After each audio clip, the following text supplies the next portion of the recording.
እየተረዳው ያለሁት። ልቀቀኝ። እኔ አንተን እኔ ብዙ ጊዜ አንተን ሳምን እኔን እንደሞኝ ነው እየቆጠርከኝ ያለው። አብርሃም እኔ ሞኝ አይደለሁም። እሺ ሞኝ አይደለሁም። ከዛ ባለፈ ምንም አልተፈጠረም። እንደገና ምንም አላውቅም። ራስን ሳታውቅ የሚፈጠር ነገር የለም። ልቀቀኝ፣ ልቀቀኝ።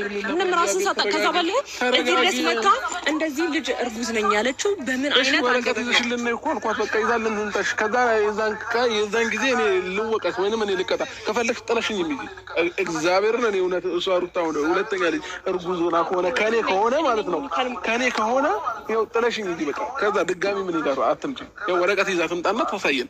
ከኔ ከሆነ ማለት ምን ማለት ነው? ምን አይነት ጥርጣሬ ነው ያለክ? አልገባም። ሹሃይዳ والله ሹሃይዳ ግርግር አና ማባረፍ አብርሃም እንግዲህ እግዚአብሔርን እያለ እየማለ አብርሃም ታውቃላችሁ ብዙ ጊዜ አይምልም እና እግዚአብሔርን ብሎ ምሎ ሩታ ካረገዘች ነው የምላችሁ። እኔ ሩታ በጭራሽ በፍጹም ነው የምላችሁ። በፍጹም ሩታ እርጉዝ ከሆነች አብርሃም ይቀጥል ማለት ነው። ሌላ ምንም የለውም። እናት ደንግጭ።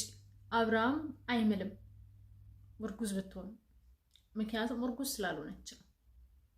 እርጉዝ አይደለችም ሩታ፣ በፍጹም እርጉዝ አይደለችም። በፍጹም ነው የምላችሁ። አስረግጬ ነው የምነግራችሁ። እኔም ከአብርሃምም በሰማሁት አንጻር እናም ደግሞ አንዳንድ ሰዎችም ከነገሩኝ አንጻር ሩታ በፍጹም እርጉዝ አይደለችም። አሁንም ሩታ በጣም ብዙ ሴራዎችን እያሴረች ነው። እናም ደግሞ ከአብርሃም ጋር አብሮም ለመሆን እንዳልሆነ በደንብ በጣም አስረግጬ ነው የምነግራችሁ። ሰምቻለሁ። ገባችሁ? ምክንያቱም እሷ የምትፈልገው ሄርሜላ በቃ ከአብርሃም እንድትርቅና አብርሃም ከሁለታቸውም እንዳይሆን አድርጋ አብርሃምና ሄርሜላ ለማጣላት እንደሆነ በደንብ ሰምቻለሁ። እና የሩታ ፕላን ይሄ እንደሆነ ገብቶኛል እኔም ማለት ነው። እና ሲጀመር አይሆንም፣ አትሆንም። እሱማ በፍጹም ከኔ ማለት እንግዲህ እኔ ሰው እግዚአብሔርን እያለ የማለ ይዋሻል ብዬ አላስብም። ገባችሁ? እና ሄርሜላ ደግሞ ካም ዳውን ሲስተር፣ ምክንያቱም ታውቂዋለሽ ማለት ኖርማሊ ባታውቂ ኖሮ ምንም ችግር የለውም ማለት ታውቂዋለሽ። እንደዚህ አይነት ዝባዝንኬ ያለበት ሰው ውስጥ ከመጀመሪያው መግባትሽ ጥፋት ነው ሆነን ለመናገር። ምክንያቱም ጋር ሲሆን ያላለቀ ነገር ካለ ሰው ጋራ በእንደዚህ አይነት ነገር ውስጥ መግባት በጣም ከባድ ሪስክ አለው እና በቃ ይሄን ምንም ይምጣ እስከ ጥግ ድረስ ይሄዳለሁ ብለሽ ነው ራስሽን ማሳመን የለብሽ እንጂ የሆነ ነገር በተፈጠረ ቁጥር ሩታ እባብ እንደሆነች እያውቅሽ የሆነ ነገር ባሴረች ቁጥር አንቺ ደግሞ አብርሃምን ትተሽ ለመሮጥ አትሞክሪ። ጥግ ድረስ መሄድ አለብሽ። ጀግና ነኝ ምናምን እያልሽ አልነበር ትናንትና?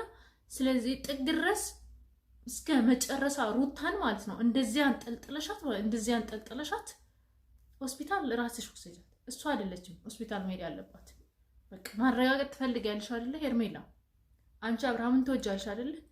ሩታን እንደዚህ ጨርቋን ይዘሽ ማለት ነው አንጠልጥለሽ ራስሽ ሆስፒታል ወስደሽ ከዛ ታረጋግጫለሽ። የምን ተስፋ መቁረጥ ነው?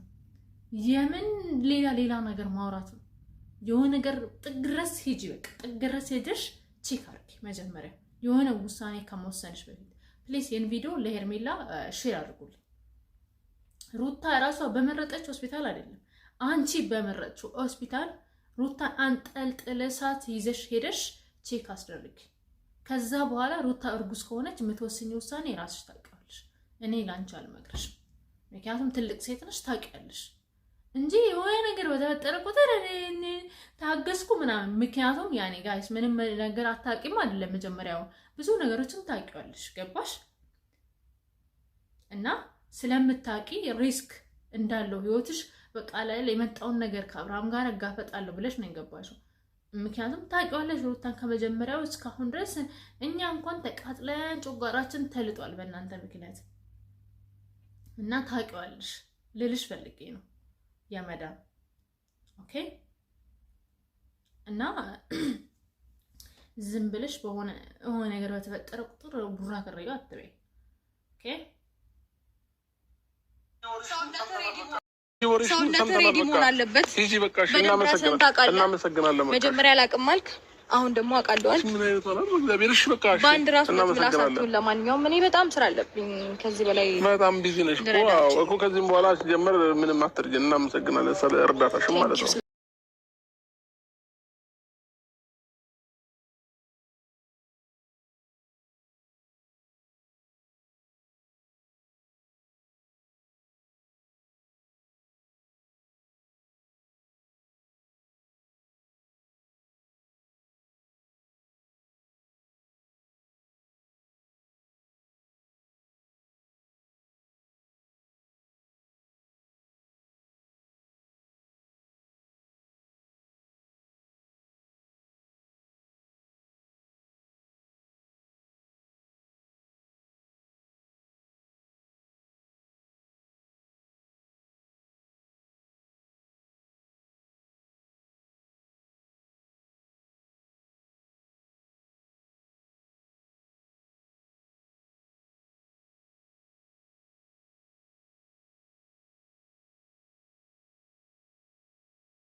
ያልኩሽ ሌላ ነገር ለተባረኩት ነሽ ማለት ነው።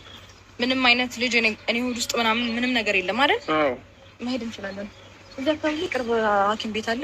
እናረጋግጥ ሄደን ጭራሽ አብርሃም እንዴት በቂ ነው። እናረጋግጥ ሄደን ምን ብለሽ ነው የምታረጋግጥ? ላብራቶሪ እኔ አሁንም ደግሜ የምነግራት ለሄርሜላ ደግሜ የምነግራችሁ ማለት ነው፣ ለአብርሃምም ለሄርሜላ ማለት ነው። እሷ ያለችው ሆስፒታል በፍጹም እንዳትሄዱ።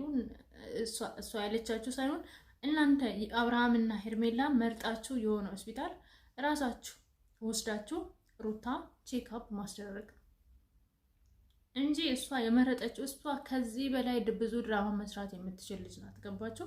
አሁንም ሌላ ድራማ እንዳትሰራና አንቺና አብርሃምን የሆነ ሌላ ሻካራ በልባችሁ በሆዳችሁ እንዳይፈጠር እንዳታደርግባችሁ ራሳችሁ ሄዱና ቼክ አድርጉ።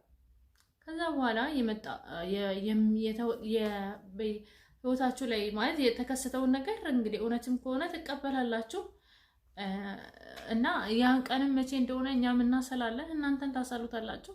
እንግዲህ ልጁ የአብርሃም ከሆነ መቼስ ትናንትናም ብያለሁ አልደግምም፣ ሄርሜላ እግራ ውጪኝ ብለሽ መሮጥ ነው ያለብሽ እውነት ለመናገር። ምክንያቱም እኔ ከባድ ነው አትቀጤም ምን ለመናገር አንቺም ራሱ ይሄ ነገር እንትን ብለሽ አብረሽ ከአብርሃም ጋር ትሆኛለሽ ብዬ አላስብም። አብርሃም ሁለተኛ ልጅ ካስረገዘ አልኩ እና ከባድ ነው ብቻ ጋይስ። እኔ ምን እንደምላችሁ አላውቅም እና ትዕግስቱን ይስጥሽ እና በአንድም በሌላም ደግሞ ነገር እንትን ካለ አታፈንግጪ። ገባሽ? በቃ ማየት አለብሽ፣ ጥግ ድረስ መሄድ ጀግና ነኝ ማለት ምናምን በወሬ ምንም ጥቅም የለውም። በቃ በማስተዋል ነው ማድረግ ያለብሽን ነገር ማድረግ ያለብሽ እንጂ የሆነ ነገር በተፈጠረ ቁጥር ምክንያቱም ለአብርሃምም ጥሩ አይደለም ለአንቺም ጥሩ አይደለም ብዬ ነው የማስበው ሄርሜላ። እኔ እንደ እህትና እንደ አንድ የምወድሽ ሴት የምመክርሽ ማለት ነው እና ብዙ መረጋገጫዎች አሉ። እሱን ነው መጠበቅ ያለብሽ። ካረገዘችም ደግሞ አይዶን ነው እኔ በጣም ከባድ ነው ግን ሰውን ስንመክር ቀላል ሊመስል ይችላል፣ ግን ከባድ ነው። ገባችሁ?